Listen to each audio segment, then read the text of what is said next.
ओम शांति। आज 16 सितंबर 2021 की साकार मुरली है।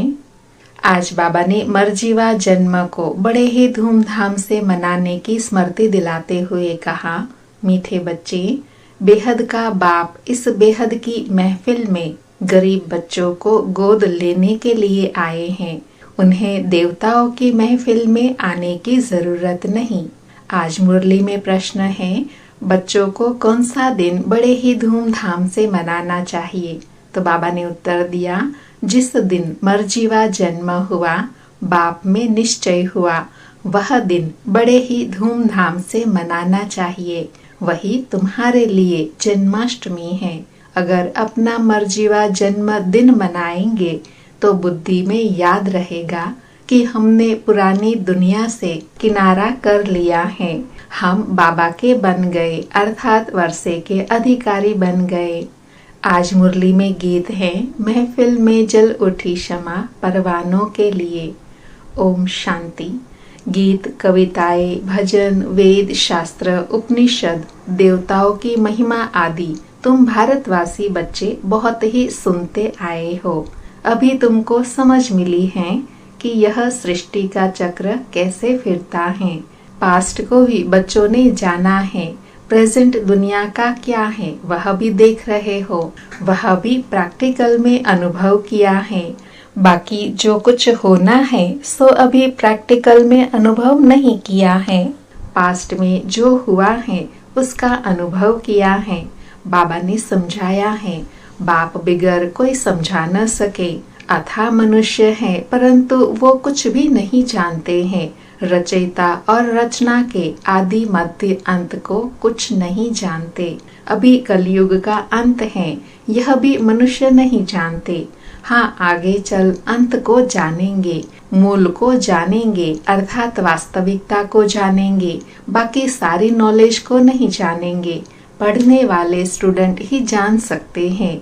यह है मनुष्य से राजाओं का राजा बनना, सो भी न आसुरी राजाए परंतु देवताए, जिन्हों को आसुरी राजाए पूजते हैं। यह सब बातें तुम बच्चे ही जानते हो। विद्वान आचार्य आदि जरा भी नहीं जानते। भगवान जिसको क्षमा कह पुकारते हैं उनको जानते नहीं। गीत गाने वाले भी कुछ नहीं जानते, महिमा सिर्फ गाते हैं। भगवान भी कोई समय इस दुनिया की महफिल में आया था। महफिल अर्थात जहाँ बहुत इकट्ठे हो। महफिल में खाना पीना शराब आदि मिलता है। अभी इस महफिल में तुमको बाप से अविनाशी ज्ञान रत्नों का खजाना मिल रहा है, अथवा ऐसे कहे हमको वैकुंठ की बादशाही बाप से मिल रही है। इस सारी महफिल में बच्चे ही बाप को जानते हैं कि बाप हमको सौगात देने आए हैं। बाप महफिल में क्या देते हैं? मनुष्य महफिल में एक दो को क्या देते हैं? रात दिन का फर्क है। बाप जैसे ज्ञान का हलवा खिलाते हैं और वह सस्ते से सस्ती वस्तु चने खिलाते हैं। हलवा और चना दोनों में कितना फर्क है। एक दो को चने खिलाते रहते हैं। कोई कमाता नहीं है तो कहा जाता है यह तो चने चबा रहे हैं। अभी तुम बच्चे जानते हो, बेहद का बाप हमको स्वर्ग की राजाई का वरदान दे रहे हैं। शिव बाबा इस महफिल में आते हैं ना, शिव जयंती भी तो मनाते हैं ना, परंतु वह क्या आकर करते हैं यह किसी को भी पता नहीं है। वह बाप हैं। बाप जरूर कुछ सिखलाते हैं, देते हैं। माता पिता जीवन की पालना तो करते हैं ना, तुम भी जानते हो। वह माता पिता आकर जीवन की संभाल करते हैं, एडॉप्ट करते हैं।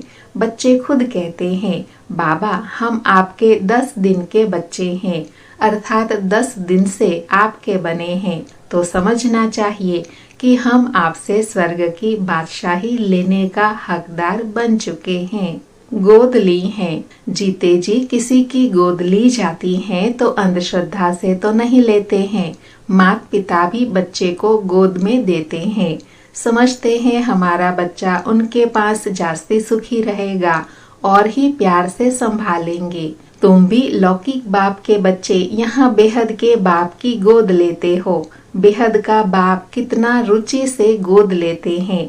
बच्चे भी लिखते हैं, बाबा हम आपका हो गया। सिर्फ दूर से तो नहीं कहेंगे, प्रैक्टिकल में गोद ली जाती है तो सेरेमनी भी की जाती है। जैसे जन्मदिन मनाते हैं ना, तो यह भी बच्चे बनते हैं, कहते हैं हम आपके हैं। तो 6-7 दिन बाद नामकरण भी मनाना चाहिए ना, परंतु कोई भी मनाते नहीं। अपनी जन्माष्टमी तो बड़े धूमधाम से मनानी चाहिए, परंतु मनाते ही नहीं। ज्ञान भी नहीं है कि हमको जयंती मनानी है।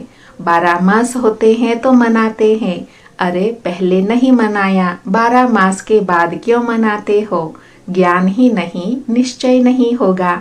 एक बार जन्मदिन मनाया, वह तो पक्के हो गए। फिर अगर जन्मदिन मनाते हुए भागंती हो गए तो समझा जाएगा यह मर गया। जन्म भी कोई तो बहुत धूमधाम से मनाते हैं। कोई गरीब होगा तो गुड़ चने भी बांट सकते हैं, जास्ती नहीं। बच्चों को पूरी रीति समझ में नहीं आता है, इसलिए खुशी नहीं होती है।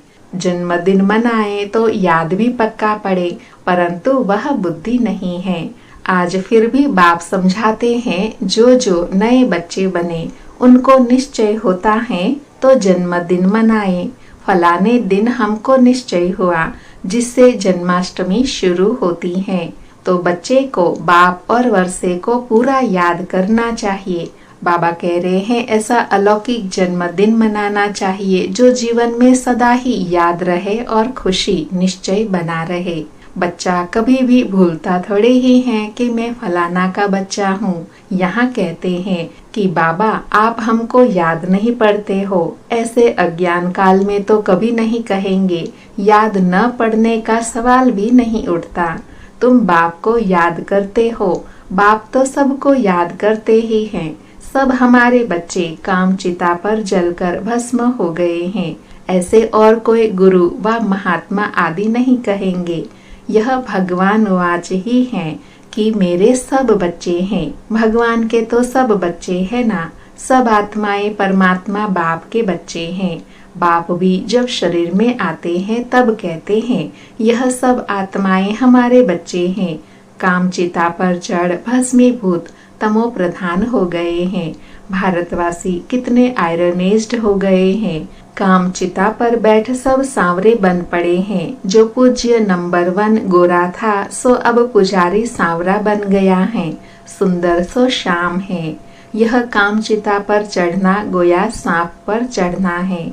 वैकुंठ में सांप आदि नहीं होते हैं जो किसी को डसे, ऐसी बात हो न सके। बाप कहते हैं 5 विकारों की प्रवेशता होने से तुम तो जैसे जंगली कांटे बन गए हो। कहते हैं बाबा हम मानते हैं यह है ही कांटों का जंगल। 1-2 को डसकर सब भस्मीभूत हो गए हैं। भगवान वाच मुझ ज्ञान सागर के बच्चे जिनको मैंने कल्प पहले भी आकर स्वच्छ बनाया था, वह अब पतित काले हो गए हैं। बच्चे जानते हैं हम गोरे से सांवरे कैसे बनते हैं। सारे 84 जन्मों की हिस्ट्री ज्योग्राफी नटशेल में बुद्धि में है। इस समय तुम जानते हो, कोई 5-6 वर्ष से लेकर अपनी बायोग्राफी जानते हैं। नंबरवार बुद्धि अनुसार हर एक अपने पास्ट बायोग्राफी को भी जानते हैं। हमने क्या क्या बुरा काम किया, मोटी मोटी बातें तो बताई जाती हैं। हमने क्या क्या किया, आगे जन्म की तो बता ही नहीं सकते। जन्म जन्मांतर की बायोग्राफी कोई बता न सके। बाकी 84 जन्म कैसे लिए हैं सो बाप बैठ उन्हों को समझाते हैं। जिन्होंने पूरे 84 जन्म लिए हैं उनकी ही स्मृति में आएगा। घर जाने के लिए मैं तुमको मत देता हूँ। इसलिए बाप कहते हैं यह नॉलेज सब धर्म वालों के लिए है। अगर मुक्ति धाम घर जाना चाहते हो तो बाप ही ले जा सकते हैं। सिवाय बाप के और कोई भी अपने घर जा नहीं सकते। कोई के पास यह युक्ति है नहीं जो बाप को याद कर और वहां पहुँचे। पुनर्जन्म तो सबको लेना है, बाप बिगड़ तो कोई ले जा नहीं सकते। मोक्ष का ख्याल तो कभी भी नहीं करना है। यह तो अनादि बना बनाया ड्रामा है, इससे कोई भी निकल नहीं सकते। सबका एक बाप ही लिबरेटर गाइड है। वही आकर युक्ति बतलाते हैं कि मुझे याद करो तो तुम्हारे विकर्म विनाश होंगे, नहीं तो सजाएं खानी पड़ेंगी। पुरुषार्थ नहीं करते हैं तो समझते हैं यहाँ का नहीं है। मुक्ति, जीवन मुक्ति का रास्ता तुम बच्चे नंबरवार पुरुषार्थ अनुसार जानते हो। हर एक के समझाने की रफ्तार अपनी अपनी है। तुम भी तो कह सकते हो इस समय पतित दुनिया है, कितना मारामारी आदि होती है। सतयुग में तो यह नहीं होगा, अभी कलयुग है, यह तो सब मनुष्य मानेंगे। सतयुग, त्रेता, गोल्डन एज, सिल्वर एज और भाषाओं में भी कोई नाम कहते जरूर होंगे। इंग्लिश में तो सब जानते हैं, डिक्शनरी भी होती है इंग्लिश हिंदी की। अंग्रेज लोग बहुत समय राज्य करके गए तो उन्हों की इंग्लिश काम में आती है। मनुष्य इस समय यह तो मानते हैं कि हमारे में कोई गुण नहीं है। बाबा आप आकर रहम करो, फिर हमको पवित्र बनाओ, हम पतित हैं। अभी तुम बच्चे समझते हो कि पतित आत्माएं एक भी वापस जा नहीं सकती, सबको सतो रजो तमो में आना ही है। अब बाप इस पतित महफिल में आते हैं, कितनी बड़ी महफिल है। मैं देवताओं की महफिल में कभी आता ही नहीं हूँ, जहाँ माल थाल 36 प्रकार के भोजन मिल सके वहाँ मैं आता ही नहीं हूँ। जहाँ बच्चों को रोटी भी नहीं मिलती उन्हों के पास आकर गोद में लेकर बच्चा बनाई वर्षा देता हूँ। साहूकारों को गोद में नहीं लेता हूँ, वे तो अपने ही नशे में चूर रहते हैं। खुद कहते हैं कि हमारे लिए तो स्वर्ग यहाँ ही है, फिर कोई मरता है तो कहते हैं स्वर्गवासी हुआ, तो जरूर यह नरक हुआ ना। तुम क्यों नहीं समझते हो? अभी अखबार में भी युक्ति युक्त कोई ने डाला नहीं है। बच्चे भी जानते हैं, हमको ड्रामा अनुसार कराते हैं। हम जो पुरुषार्थ करते हैं वह ड्रामा में नोंद है। पुरुषार्थ करना भी जरूर है, ड्रामा पर बैठ नहीं जाना है। हर बात में पुरुषार्थ जरूर करना ही है। कर्म योगी राजयोगी है ना, वह है कर्म सन्यासी हठ योगी। तुम सब कुछ करते हो, घर में रहते बाल बच्चों को संभालते हो, वह तो भाग जाते हैं, अच्छा नहीं लग, परंतु वह पवित्रता भी भारत में चाहिए ना, फिर भी अच्छे हैं। अभी तो पवित्र भी नहीं रहते हैं, ऐसे नहीं कि वह कोई पवित्र दुनिया में जा सकते हैं, सिवाय बाप के कोई ले नहीं जा सकते। अभी तुम जानते हो शांति धाम तो हमारा घर है, परंतु जाए कैसे? बहुत पाप किए हुए हैं। ईश्वर को सर्वव्यापी कह देते हैं, यह इज्जत किसकी गंवाते हैं? शिव बाबा की। कुत्ते बिल्ली कण कण में परमात्मा कह देते हैं, अब रिपोर्ट किसको करे? बाप कहते हैं मैं ही समर्थ हूँ, मेरे साथ धर्मराज भी हैं। यह सब के लिए कयामत का समय है, सब सजाए आदि भोग कर वापस चले जाएंगे। ड्रामा की बनावट ही ऐसी है, सजाए खानी ही है जरूर। यह तो साक्षात्कार भी होते हैं, गर्भ जेल में भी साक्षात्कार होते हैं। तुमने यह काम किए हैं, फिर उनकी सजा मिलती है, तब तो कहते हैं कि अब इस जेल से निकालो, हम फिर ऐसे पाप नहीं करेंगे। बाप यहाँ सन्मुख आकर यह सब बातें तुम्हें समझाते हैं। गर्भ में सजाए खाते हैं, वह भी जेल है, दुख फील होता है। वहाँ सतयुग में दोनों जेल नहीं होती जहाँ सजाए खाए। अब बाप समझाते हैं, बच्चे मुझे याद करो तो खाद निकल जाएंगी। यह तुम्हारे अक्षर बहुत मानेंगे। भगवान का नाम तो है, सिर्फ भूल की है जो कृष्ण का नाम डाल दिया है। अब बाप भी बच्चों को समझाते हैं, यह जो सुनते हो सुनकर अखबार में डालो। शिव बाबा इस समय सबको कहते हैं 84 जन्म भोग तमो प्रधान बने हो, अभी फिर मैं आया हूँ, मुझे याद करो तो विक्रम विनाश होंगे, फिर तुम मुक्ति जीवन मुक्ति धाम में चले जाएंगे। बाप का फरमान है, मुझे याद करो तो खाद निकल जाएंगी। अच्छा बच्चे, कितना समझाए कितना समझाए। अच्छा, मीठे मीठे सिके लधे बच्चों प्रति माता पिता बाप दादा का याद प्यार और गुड मॉर्निंग। रूहानी बाप की रूहानी बच्चों को नमस्ते। हम रूहानी बच्चों की रूहानी माता पिता बाप दादा को याद प्यार गुड मॉर्निंग और नमस्ते। धारणा के लिए मुख्य सार हैं। पहला, हर बात के लिए पुरुषार्थ जरूर करना है, ड्रामा कहकर बैठ नहीं जाना है। कर्म योगी राज योगी बनना है, कर्म सन्यासी हठ योगी नहीं।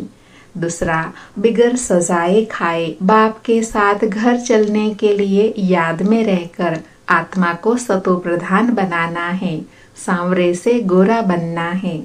आज बाबा ने वरदान दिया, अपनी श्रेष्ठता द्वारा नवीनता का झंडा लहराने वाले शक्ति स्वरूप भव। अपनी श्रेष्ठता द्वारा नवीनता का झंडा लहराने वाले शक्ति स्वरूप भव।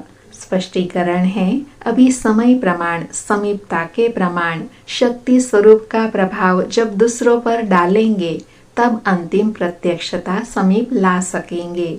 जैसे स्नेह और सहयोग को प्रत्यक्ष किया है, ऐसे सर्विस के आईने में शक्ति रूप का अनुभव कराओ। जब अपनी श्रेष्ठता द्वारा शक्ति रूप की नवीनता का झंडा लहराएंगे तब प्रत्यक्षता होगी। अपने शक्ति स्वरूप से सर्वशक्तिमान बाप का साक्षात्कार कराओ। आज का स्लोगन है, मनसा द्वारा शक्तियों का और कर्म द्वारा गुणों का दान देना ही महादान है। मनसा द्वारा शक्तियों का दान और कर्म द्वारा गुणों का दान देना ही महादान है। अच्छा, ओम शांति।